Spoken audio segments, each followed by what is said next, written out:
I'm Major Garrett in Washington. Good morning. We are awaiting the second official briefing on President Trump's health as he receives treatment for coronavirus. Last night, the president released a video seeking to reassure Americans that he is recovering. Here are the president's doctors. Since we spoke last, the president has continued to improve. As with any illness, there are frequent ups and downs over the course, particularly when a patient is being so closely watched 24 hours a day. We review and debate every finding, compare it to existing science and literature, weighing the risks and benefits of every intervention, its timing, as well as any potential impacts a delay may have. Over the course of his illness, the president has experienced 2 episodes of transient drops in his oxygen saturation. We debated the reasons for this and whether we'd even intervene. It was a determination of the team, based predominantly on the timeline from the initial diagnosis, that we initiate dexamethasone. I'd like to take this opportunity now, given some speculation over the course of the illness the last couple of days, update you on the course of his own illness. Thursday night into Friday morning when I left the bedside, the president was doing well, with only mild symptoms, and his oxygen was in the high 90s. Late Friday morning when I returned to the bedside, the president had a high fever, and his oxygen saturation was transiently dipping below 94%. Given these 2 developments, I was concerned for possible rapid progression of the illness. I recommended the president we try some supplemental oxygen, see how he'd respond. He was fairly adamant that he didn't need it. He was not short of breath. He was tired, had the fever, and that was about it. And after about a minute, on only 2 liters, his saturation levels were back over 95%. Stayed on that for about an hour, maybe, and it was off and gone. Later that day, by the time the team here was at the bedside, the president had been up out of bed, moving about the residence with only mild symptoms. Despite this, everyone agreed the best course of action was to move to Walter Reed for more thorough evaluation and monitoring. Now I'd like to invite up Dr. Dooley to discuss the current plan. Thank you, Dr. Conley. Before I begin a brief clinical update on the president's condition, I do want to reiterate my comments from yesterday regarding how proud I am to be a part of this multidisciplinary, multi-institutional team of clinical professionals behind me, and what an honor it is to care for the president here at Walter Reed National Military Medical Center. Regarding his clinical status, the patient continues to improve. He has remained without fever since Friday morning. His vital signs are stable. From a pulmonary standpoint, he remains on room air this morning and is not complaining of shortness of breath or other significant respiratory symptoms. He's ambulating himself, walking around the White House Medical Unit without limitation or disability. Our continued monitoring of his cardiac, liver, and kidney function demonstrates continued normal findings or improving findings. And I'll now turn it over to Dr. Garibaldi from Johns Hopkins to talk about our therapeutics and, again, our plan for today. Thank you, Dr. Dooley, and I just wanted to again reiterate what an honor and a privilege it is to take care of the president, but to be part of such a talented and multidisciplinary team here at Walter Reed. The president yesterday evening completed his 2nd dose of remdesivir. He's tolerated that infusion well. We've been monitoring for any potential side effects, and he has had none that we can tell. His liver and kidney function have remained normal, and we continue to plan to use a 5-day course of remdesivir. In response to transient low oxygen levels, as Dr. Conley has discussed, we did initiate dexamethasone therapy, and he received his 1st dose of that yesterday, and our plan is to continue that for the time being. Today he feels well. He's been up and around. Our plan for today is to have him to eat and drink, be up out of bed as much as possible, to be mobile, and if he continues to look and feel as well as he does today, our hope is that we can plan for a discharge as early as tomorrow to the White House, where he can continue his treatment course. Thank you very much, and I'll turn it over to Dr. Conley for any questions. Just a moment, please.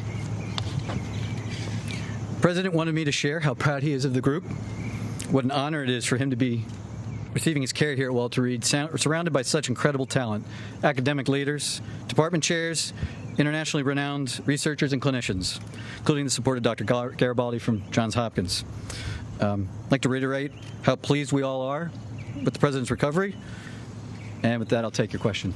So it's Dr. Conley, you said that there were 2 instances where he had drops in oxygen. Can you walk us through the second one? And also I've got a question for the lung specialist afterwards. Sure, yeah. Yesterday, there was another episode where he dropped down about 93%. He doesn't ever feel short of breath. We watched it, and it returned back up. As I said, we evaluate all of these, and given the timeline where he is in the course of illness, we are trying to maximize everything that we could do for him, and we debated whether we'd even start it, the dexamethasone, and we decided that in this case, the potential benefits early on the course probably outweighed any risks at this time. Did you give him a second round of supplemental oxygen yesterday? I'd have to check with the nursing staff. I don't think that if he did, it was very, very limited. But he's not on oxygen, and the only oxygen that I ordered or that we provided was that Friday morning initially. About what time was that yesterday? Yesterday. What was yesterday? You said the second instance. Second incidence? Oh, it was over the course of the day. Yeah, yesterday morning. Dr. Conley, what is the president's current blood oxygen level? That's my first question to you, Dr. Conley. 98%. And what do the X-rays and CT scans show? Are there signs of pneumonia? Are there signs of lung involvement or any damage to the lungs? Yeah, so we're tracking all of that. There's some expected findings, but nothing of any major clinical concern. I'd like to ask if his oxygen level ever dipped below 90? We don't have any recordings here of that. That's right. What about at the White House? Yeah, what about here? What about at the White House or here? Anything below 90, just to follow up on her question? No, it was below 94%. It wasn't down into the low 80s or anything. No. So, okay. So on the dexamethasone, the steroids, sir. Yesterday, you told us that the president was in great shape, had been in good shape and fever-free for the previous 24 hours. Minutes after your press conference, White House Chief of Staff Mark Meadows told reporters that the president's vitals were very concerning over the past 24 hours. Simple question for the American people. Whose statements about the president's health should we believe? So the chief and I work side by side, and I think his statement was misconstrued. What he meant was that 24 hours ago, when he and I were checking on the president, that there was that momentary episode of the high fever and that temporary drop in the saturation, which prompted us to act expediently to move him up here.